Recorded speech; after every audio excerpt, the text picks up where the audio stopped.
할렐루야. 우리 예수님께서 죽음의 권세를 이기시고 부활하셨습니다. 또한 부활하셨을 뿐만 아니라 우리에게 부활의 첫 열매가 되셔서 우리에게 계속해서 부활의 소망을 갖게 하십니다. 우리 성경은 약속의 책이라고 그렇게 말하죠. 그래서 테스타먼트 그렇게 말하는데 언약, 약속이라고는 뜻입니다. 하나님의 약속이 들어있는 책이다. 근데 구약과 신약을 종합해서 보면 가장 중요한 약속은 두 가지로 우리가 요약할 수가 있습니다. 하나는 하나님의 아들을 메시아로 구세주로 보내주시겠다고 하시는 하나님의 약속입니다. 또 하나는 그 메시아를 단순히 이 땅에 보내주시는 것으로 끝나는 것이 아니라 우리 인간을 가장 불행하게 만들고 또 멸망시키는 그 중요한 요소가 죄인데 이 죄를 대속하기 위한 대속 제물로 우리에게 주시겠다고 하는 약속을 주셨습니다. 그 약속의 성취가 바로 십자가의 죽음을 통해서 이루어지게 되었는데 그러나 우리 예수님께서는 죽음의 권세에 잡혀 죽음 안에 머물러 계시지 아니하시고 3일 만에 죽음의 권세를 이기시고 부활하셔서 우리의 주와 그리스도가 되셨습니다. 부활은 하나님의 신비한 사건입니다. 그런데 우리 현대인들은 이 부활을 잘 인정하려고 하지 않고 믿으려고도 하지 않습니다. 그 이유를 들어보면 대개 두 가지 면에서 우리가 정리할 수 있겠는데 첫째는 무관심이라는 거죠. 무관심. 여러분 어떤 사람이 주식에 투자했다면 아마 그 사람의 행동을 보면 이 사람이 주식에 투자했구나라는 것을 쉽게 알아볼 수 있겠죠. 매일 아침 신문 주식란을 들여다볼 것이고 또 매일매일 주식의 변화에 대해서 그 추이를 계속 관심을 가지고 들여다볼 것입니다. 땅에 투자했다면 부동산 가격에 대해서 계속해서 관심을 가지고 거기에 대해서 알아보겠죠. 이렇게 사람들은 자기가 관심이 있는 것은 많이 알아보려고 하고 또 그거에 대해서 깊이 뜻을 거기에다가 둡니다. 군대에 무관심했던 그런 어머니들도 아들이 군대 입대를 하고 나면 생각이 달라져요.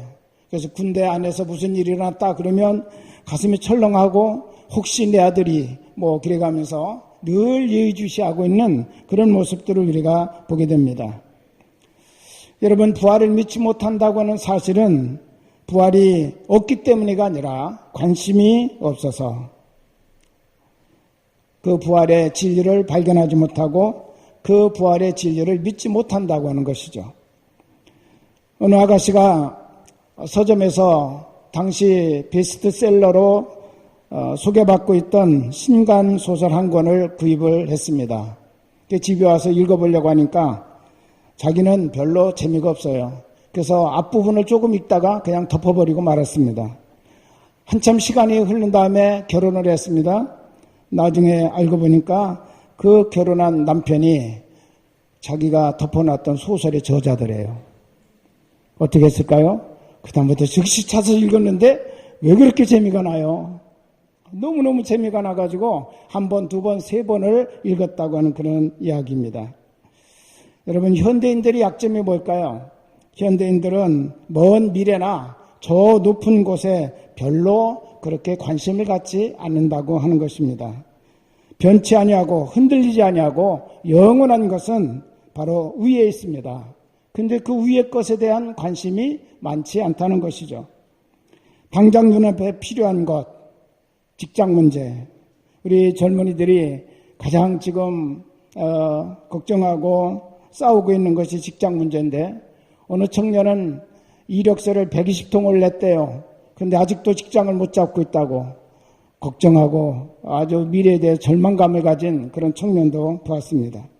또 나이가 들면 이제 건강 문제, 또 우리 인생을 살아가면서 어떻게 성공적인 인생을 살아갈 것인가, 이 땅에서 이루어져야 될 현실적인 그런 문제에 마음이 사로잡혀 있다고 하는 거죠. 거기에 너무 깊이 빠져 있다 보니까 실상 위에 있는 것이 보이지 않고 위에 있는 것에 대한 관심이 그만큼 사라져가고 있다라고 그렇게 말씀을 드릴 수가 있겠습니다. 부활 사건도 마찬가지죠. 당장 내 앞에 떨어진 문제가 아니기 때문에 우리가 거기에 대해서 관심을 갖지 않을 수가 있다고 하는 것입니다. 두 번째 이유는 신앙생활이 바로 영적 차원이죠. 영적 차원인데 신앙생활을 상식에 기초한 신앙생활을 하려고 하다 보니까 신앙에 걸림돌이 많이 생긴다고 하는 것입니다. 오늘 본문을 보십시오. 도마라고는 제자가 예수님이 부활하셔서 처음에 제자들을 찾아오셨을 때 그 자리에 없었습니다. 제자들을 찾아오니까 제자들이 흥분했어요. 우리가 부활하신 주님을 만났다. 그러니까 이 도마가 아주 정색을 하면서 말합니다. 난 안 믿어. 내가 손을 내밀어 주님의 손의 못자국을 확인하기 전까지는, 손을 내밀어 그분의 옆구리에 창자국을 확인하기 전까지는 나는 안 믿을 거야. 그랬어요. 여러분 성경의 표현을 잘 보십시오. 내 손가락을 그 못자국에 넣으며 내 손을 그 옆구리에 넣어보지 않고는 믿지 아니하겠노라. 자기가 안 믿겠다는 거죠. 자기 의지를 가지고 나는 너희들 말만 가지고는 믿을 수가 없고 내가 직접 보고 확인하지 않고는 난 믿지 않겠다. 아주 의지를 가지고 자기 안 믿겠다는 거예요. 8일 후에 우리 예수님이 다시 그들을 찾아오셨습니다. 도마도 그 자리에 있었습니다. 너에게 평강이 있을지어다. 주님 인사하시고 특별히 도마를 바라보시면서 내 손가락을 내밀어 내 손의 못자국을 확인해보고 내 손을 내 옆구리에 넣어서 창자국을 확인해봐라. 그리고 믿음 없는 자가 되지 말고 믿는 자가 되라. 그랬더니 그때 도마가 즉시 무릎을 꿇고 주님에게 고백합니다. 나의 주 나의 하나님이십니다. 그때 우리 주님께서 도마에게 말씀하셨습니다. 너는 나를 번거로 믿느냐? 보지 못하고 믿는 자들이 더 복되도다. 할렐루야. 여러분 도마는 과학적인 믿음이에요. 그렇다고 그게 잘못된 믿음이라고 말할 수는 없어요. 상식적인 믿음이에요. 봐야 믿지. 확인돼야 믿는 거지. 너희들 말만 가지고 내가 다 믿을 수가 없지. 상식적인 믿음입니다. 신앙을 가진 많은 신학자들 가운데도 부활에 대해서 상식적인 믿음으로 부활을 해석하려고 하다 보니까 나온 이론들이 있습니다. 환상설이 있습니다. 신화설이 있습니다. 도둑설이 있습니다. 가정설이라고는 그런 부활에 대한 네 가지의 설이 나오고 있어요. 신화설이라고 하는 말은 이거는 신화적인 사건이지 결코 인간의 삶의 현실에서 나올 수 없는 거다라는 것. 도둑설은 제자들이 예수님의 시체를 도둑질해서 숨겨놓고 부활하였다고 하는 거짓말을 퍼뜨렸다라는 것. 환상설은 너무너무 예수님을 보고 싶어서 이 사람들이 막 간절히 사모하다가 주님의 모습을 환상으로 본 것이다. 또 가정설이라는 것은 이렇게 되었으면 좋을 거다라고는 어떤 가정을 가지고 그것을 실제처럼 표현한 것이다. 그러면서 역사적인 부활을 왜곡했습니다. 그들이 신앙을 안 가진 사람들이 아니라 신학자예요, 신학자. 신학자들의 입에서 이런 말이 나오고 있습니다. 그런 내용을 토대로 해서 부활을 믿으려고 하니까 제대로 된 부활 신앙을 가질 수가 없는 거죠.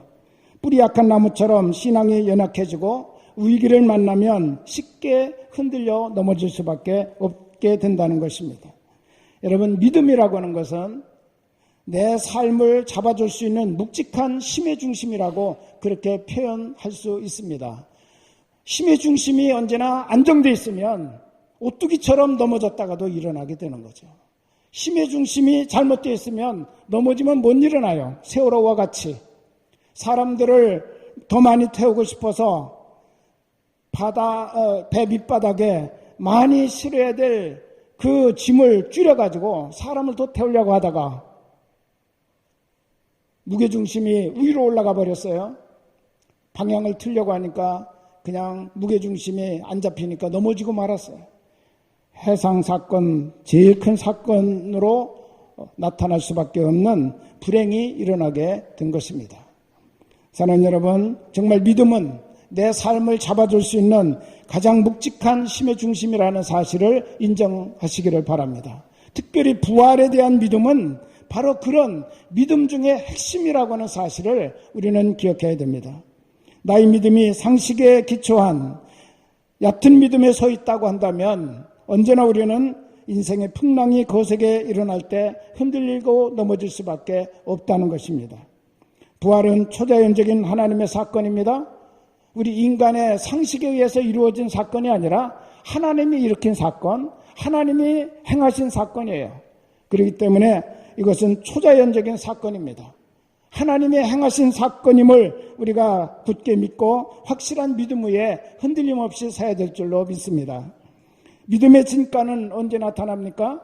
위기를 만났을 때 그 믿음의 진가가 나타나는 것입니다. 그 사람의 믿음이 어떠하냐? 믿음의 무게중심이 제대로 잡혀 있느냐라고 하는 것은 그 사람의 위기를 만났을 때 그때 나타나는 것입니다. 세월호가 무게중심만 제대로 배 밑바닥에 잡혀 있었더라면 아무리 방향을 틀고 비바람이 거셌더라도 넘어지지 않았을 겁니다. 무게중심이 잘못 잡혀 있다 보니까 조금만 이상이 생겨도 넘어질 수밖에 없는 거예요. 보네퍼라고 하는 목사여 신학자가 있었습니다. 독일 출신인데 이분이 미국에서 공부하고 있을 때 히틀러가 2차 대전을 일으켰습니다. 그는 히틀러를 미친 운전수라고 그렇게 표현을 했습니다. 처음에는 이 미친 운전수의 난폭한 운전 때문에 상하고 다친 그런 사람들을 치유해주는 문제에 대해서 관심을 가지고 있다가 그건 아니다. 미친 운전수가 계속 운전대를 잡고 있는 동안은 계속 사상자가 날 것이고 그것을 누가 감당할 수 있겠는가. 그래서 이분이 결단을 내렸습니다. 주위에 있는 많은 사람들이 똑똑하고 또 능력 있고 유능한 이 보네퍼 목사님을 미국에 내가 가만히 있어 공부만 잘하면 학교 교수로 또 여러 가지 많은 분야에서 너를 필요로 하는 곳이 있는데 굳이 위험한 전쟁의 핵심부인 독일로 갈 필요가 있겠는가라고 말했습니다. 그도 많이 고민을 했습니다.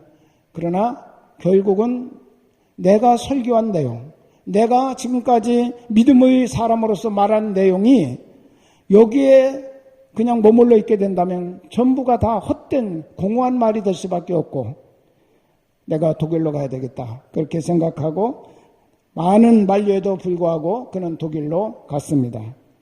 그리고 미친 운전수를 빨리 운전석에서 끌어내리려고 하는 그 작업을 했습니다. 그래서 많은 동지들을 규합하고 레지스탕스, 즉 지하운동을 펼쳐나가기 시작합니다. 그런데 사전에 발각이 돼가지고 1945년 4월 8일 그날도 부활주일이었습니다. 사형을 당하게 됐는데 그날 아침 제수들과 함께 둘러앉아서 예배를 드리고 있었습니다. 그런데 옥문이 열렸습니다. 순간 모든 사람들이 긴장하고 침묵이 흘렀습니다. 지금 이 시간에 옥문이 열리고 간수가 이 감옥에 찾아왔다는 것은 무엇을 얘기하는지 그들은 다 감각적으로 알고 있었습니다. 간수가 보네퍼 나오라라고 호출하자 보네퍼는 조용히 그 자리에서 일어나면서 둘러서 같이 예배드리고 있던 모든 동지들을 둘러보며 그들에게 말합니다. 동지들, 두려워하지 말고 평안히 계십시오. 내가 먼저 갈 것입니다. 그러나 죽음은 끝이 아니라 영원한 생명의 시작이라는 사실을 결코 잊지 마십시오. 두려워하지 마십시오. 그러면서 그가 조용히 의연한 자세로 걸어나가서 사형을 당하게 되었습니다. 여러분, 부활을 믿는 확실한 신앙 위에 내 인생을 세우게 되면 어떤 상황을 만나도 당황하거나 흔들리지 않는다는 사실을 믿으시기를 바랍니다. 도마와 제자들은 부활하신 주님을 뵙고 난 후에 그들의 인생 무게중심이 분명하게 잡히게 되었습니다. 그래서 자기의 목숨을 다 내놓는 그런 한이 있어도 부활하신 주님 복음을 증거하는 일을 위하여 하나님 나라를 세우는 일을 위해서 그들은 평생을 충성하며 살게 되었다고는 사실입니다. 보지 못하고 믿는 것이 복이라고 주님은 분명히 말씀하셨습니다. 우리는 이 땅에서 부활의 주님을 만날 수 없습니다. 그렇지만 하나님께서 성경을 통하여 우리에게 부활을 보여주셨습니다. 성경은 하나님의 책입니다. 그렇기 때문에 하나님이 행하신 그 부활을 우리는 성경을 통해서 볼 수가 있는 것입니다. 성경에서 하나님이 말씀하신 그 부활을 그대로 믿는 사람들은 결코 흔들리지 않습니다. 여러분, 가장 불행했던 여인 중에 한 사람인 민비 여러분이 잘 아시죠? 우리나라에 최초로 선교사로 들어왔던 언더우드 선교사 가정하고 창덕궁이 가까이 붙어 있었습니다.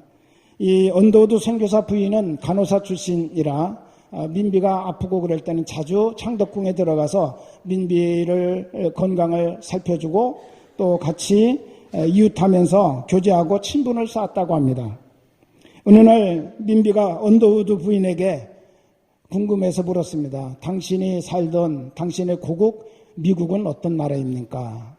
그랬더니 이 언더우드 부인이 이렇게 말했어요. 미국은 아주 넓은 땅을 가진 나라입니다. 한 나라에 동시에 사계절을 볼 수 있는 그런 나라입니다. 민비가 깜짝 놀라면서 그런 나라가 있냐고. 우리는 뭐 남과 북에 살아도 겨울이면 똑같이 겨울을 경험하고 봄이면 똑같이 봄을 경험하는데 아니 이 나라는 얼마나 땅이 크면 한 나라에서 동시에 사계절을 볼 수 있나. 아주 부럽기가 한이 없었다고 합니다. 그런 나라에서 사는 그런 나라를 조국으로 둔 당신은 참 좋겠다. 그러면서 부러워하더래요. 그때 언더우드 부인이 이렇게 말을 이었습니다. 그보다 더 좋은 나라, 천국이라는 나라가 있습니다. 그게 이제 이분들의 조선견문록이라는 책에 기록된 내용들입니다. 그러면서 천국에 대해서 이야기를 해 주었습니다. 천국은 고난도 없고 눈물도 없고 죽음도 없는 신비한 나라입니다. 라고 그가 소개를 해 주었더니 이 이야기를 듣고 있던 명성황후 민비가 충격을 받았어요. 한동안 말을 잇지 못하더래요. 그러다가 세상에 그런 나라가 있나? 나도 그 나라에 가보고 싶다. 그러면서 간절한 소원을 얘기를 했습니다. 그리고 며칠 후에 일본인들에게 무참히 시해를 당하셨습니다. 여러분, 똑같은 시간에 똑같은 장소에서 두 여인이 앉아서 서로 대화를 나누고 있습니다.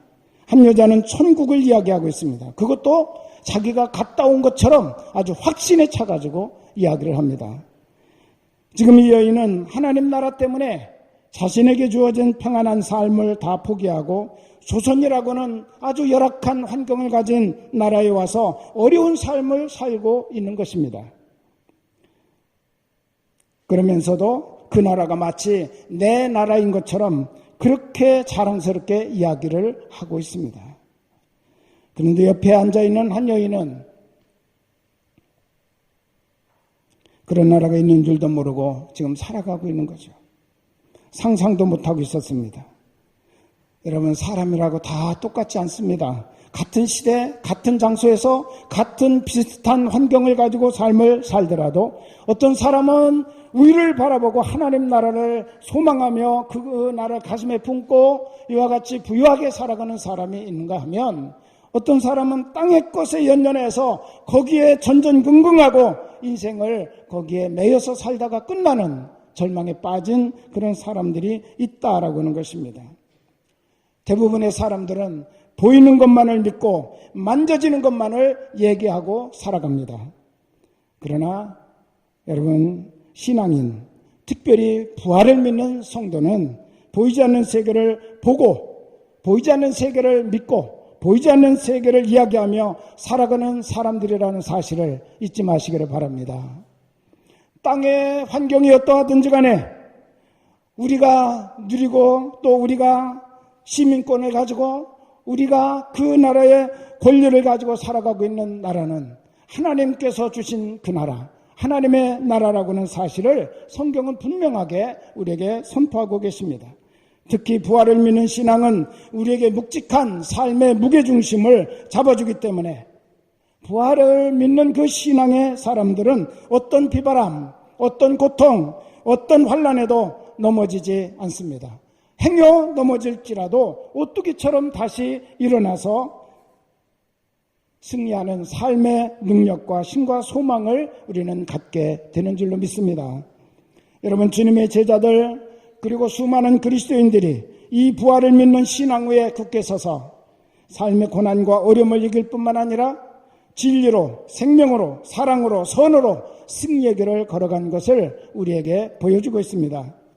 오늘 죽음의 권세를 이기시고 부활하신 주님을 바라보는 우리 성도 여러분, 정말 이 부활을 믿는 신앙, 단순히 부활은 예수님의 이야기가 아니라 바로 나에게 약속된 하나님의 이야기라는 사실을 여러분 잊지 마시기를 바랍니다. 그것을 나의 사건으로 믿고 받아들이는 그런 여러분 되시기를 바랍니다. 이 부활 신앙을 가지고 여러분의 삶을 굳게 세워나가시기를 주님의 이름으로 축원합니다. 삶은 끊임없는 문제 앞에 직면하는 것입니다. 파도와 같이 파도 하나가 지나가면 끝나는 것이 아니라 또 다른 파도가 우리의 애를 향해서 다가옵니다. 내가 죽음으로 내 인생을 정리하기 전까지는 이 무한한 문제의 파도들은 계속해서 우리를 향해서 다가올 것입니다. 여러분, 이런 때 어떤 모습으로 설까요? 부활의 신앙을 여러분이 분명히 붙들고 이런 모든 환난과 어려움들, 삶의 문제들을 믿음으로 이기고 진리로 이기고 선으로 이기고 사랑으로 이겨나가면서 우리 하나님 앞에 영광 돌리고 하나님 나라의 그 풍성한 삶을 이 땅 위에서 살아갈 수 있는 믿음의 용사들이 될 수 있기를 주의 이름으로 축원합니다. 기도하겠습니다. 사랑하는 주님, 감사합니다. 오늘 저희들을 향하여 예수님 죽음의 권세를 이기시고 부활하셨음을 선포해 주시고 우리로 하여금 부활 신앙을 가지고 살 수 있도록 성경을 통하여 다시 한번 부활을 보게 하시니 감사합니다. 부활의 첫 열매가 되신 주님, 오늘 나도 부활할 것을 믿고 이 부활 신앙을 가지고 정말 우리의 삶의 무게중심을 분명히 잡고 나가는 저희들 되게 하여 주옵소서. 우리의 삶을 흔들고 무너뜨리고 넘어지게 만드는 그런 수많은 사건들이, 문제들이, 장애물들이, 여러 가지 환난과 어려움들이 우리에게 다가옵니다. 때로는 물질로, 때로는 건강으로, 때로는 여러 가지 관계의 상처로. 하나님 아버지, 그렇지만 우리는 부활의 신앙을 굳건하게 붙들고 이 모든 것에서 승리하며 진리로 승리하고 선으로 승리하고 사랑으로 승리하고 하나님 정말 의로 승리해 나가는 저희들의 삶이 되도록 축복하여 주옵소서. 오늘 주님께 올려드린 예배를 받으시며 우리 모든 성도들이 부활의 신앙으로 온전하게 무장할 수 있는 아름다운 시간이 되게 하여 주시기를 원합니다. 그래서 우리에게 주어진 삶을 능히 감당하고 사명을 감당하고 하나님 나라를 세워나가는 일에 우리 모두가 다 헌신할 수 있도록 축복하여 주옵소서. 감사하며 예수님 이름으로 기도합나이다. 아멘.